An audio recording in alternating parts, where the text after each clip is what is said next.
అవును సార్, జెండే పొలం దున్నుతుంటే పెద్ద భోషాణం బయటపడిందంట.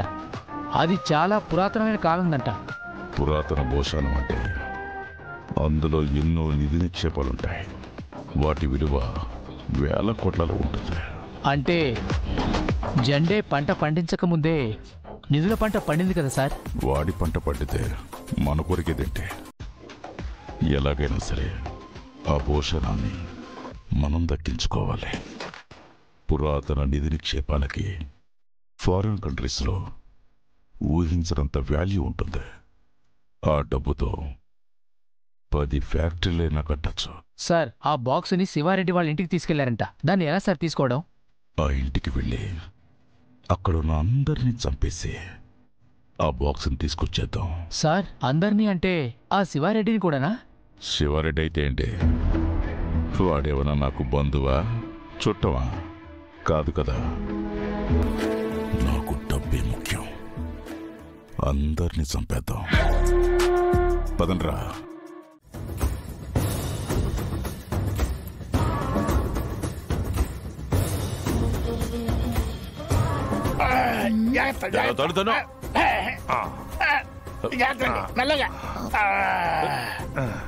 ఏంది నాయన ఈ పెట్టి? మన పూర్వీకులు మన కోసం దాచిపెట్టిన నిధి నిక్షేపాలమ్మే.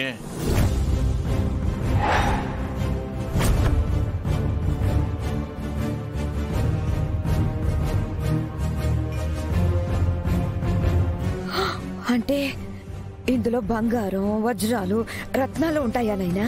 కెంపులు, ముత్యాలు కూడా ఉంటాయే. ఇవన్నీ నాకేనా నాయనా? నా వారసురాలివే, నీకు కాక ఇంకెవరికి ఇస్తా అని చెప్పు. అది వారసురాలైతే నేను అడుక్కు తినేదాన్నా అన్నా? ఇదిగో అత్తో, ఇందులో నువ్వు వాటకు రాబాకు, మొత్తం నాకే. దారిని పోయే వాళ్ళందరికీ వాటర్ ఎందుకు ఇచ్చామా? ఎవరన్నా దారిని పోయేవాళ్ళు? ఈ జెండేని పెళ్లి చేసుకుని వెళ్ళిపోతానన్నావు కదా, ఇప్పుడే వాడితే వెళ్ళిపో. ఇదిగో, ఇందులో నుంచి నీకు చిన్న బంగారం ముక్క కూడా ఇచ్చేది లేదు.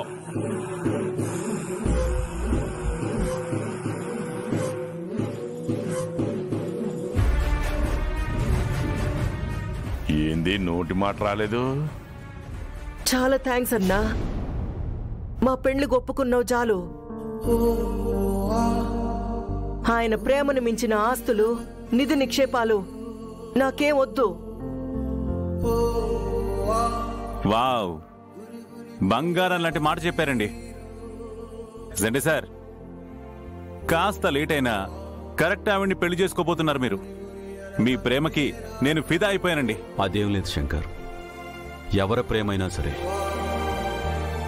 నీ ప్రేమ తర్వాతే. అది ఎంతో మధురం.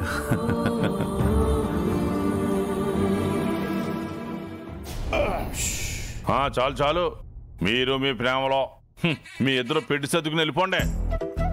ఇందాక నుంచి చూస్తున్నాను, వెళ్ళండి వెళ్ళండి అంటారేంటండి? ఆయన ఇల్లు ఆయన ఇష్టమయ్యా, ఏదో ప్రైవసీ కోరుకుంటున్నాడు పాపం. మీ పాటికి మీరు వెళ్ళొచ్చు కదా. ఏంటి ఓనరు, పెట్టి దొరకగానే మేమందరం ఇంటి బయటోళ్ళం, నువ్వు ఇంటి వాడు అయిపోయావా? ఇదిగో శంకరం, నేను నీ పెండ్లను ఎత్తుకుని వచ్చినాను. ఆ ఎమ్మి కోసం మీరందరూ వచ్చి ఉండారు. నాకు తెలియకుండా నీ పెళ్ళను నువ్వు కాపాడుకున్నావు. ఇక ఇక్కడ ఏం పని నీకా? వెళ్ళిపోండే. అదేంటి శివారెడ్డి గారు, మీ అమ్మాయిని నాకిచ్చి పెళ్లి చేస్తా అన్నారు కదా? శివారెడ్డి నిజస్వరూపం ఏంటో తెలిసింది కదా. హాయిగా సిటీకి వెళ్లి శోభనానికి ముహూర్తం పెట్టించుకుందాం. ఇంకా ముహూర్తాలా? అవేం లేవు. అదేంటి, ఇక్కడుంటే రోజు ఏదో ఒక అడ్డంకి వస్తుంది. అక్కడ కూడా మీ అన్నయ్య అడ్డుపడతారా?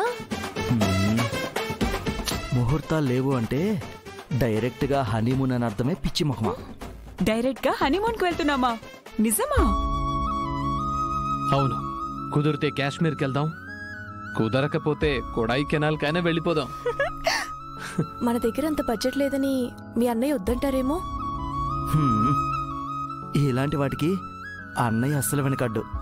ఖర్చు ఎంతైనా మనల్ని పంపిస్తాడు. అయితే ఇంక లేట్ ఎందుకు? త్వరగా లగేజ్ సర్దేసి ఇప్పుడే హనీమూన్కి వెళ్ళిపోదాం. ఏంటి తొందర? లేడికి లేచిందే పరుగన్నట్టు.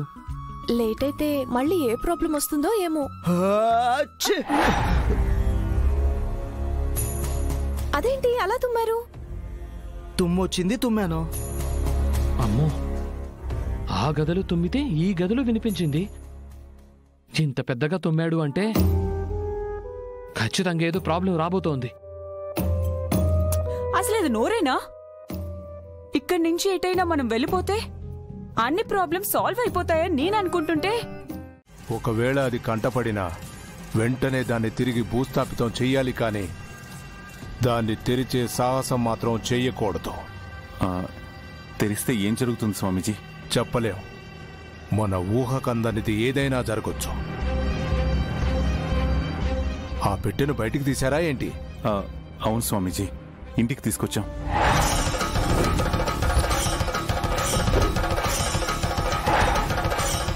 వద్దు, దాన్ని ఇంట్లో ఉంచుకోకండి. వెంటనే దాన్ని తీసుకెళ్లి యథాస్థానంలో పెట్టించండి. సరే స్వామీజీ. బాబాయ్, నా అనుమానమే నిజమైంది. ఖచ్చితంగా ఆ పెట్టెలో ఏదో మానవాతీత శక్తి ఉంది. మరి ఇప్పుడు ఏం చేద్దాం సార్? పెట్టెను తిరిగి భూస్థాపితం చేయమని స్వామీజీ చెప్పారు కదా, ఇంకదే చేయాలి. కానీ శివారెడ్డి ఒప్పుకుంటాడా? చెప్పి చూద్దాం. విన్నాడా బాగుపడతాడు, వినలేదు అంటే బాధపడతాడు. పద.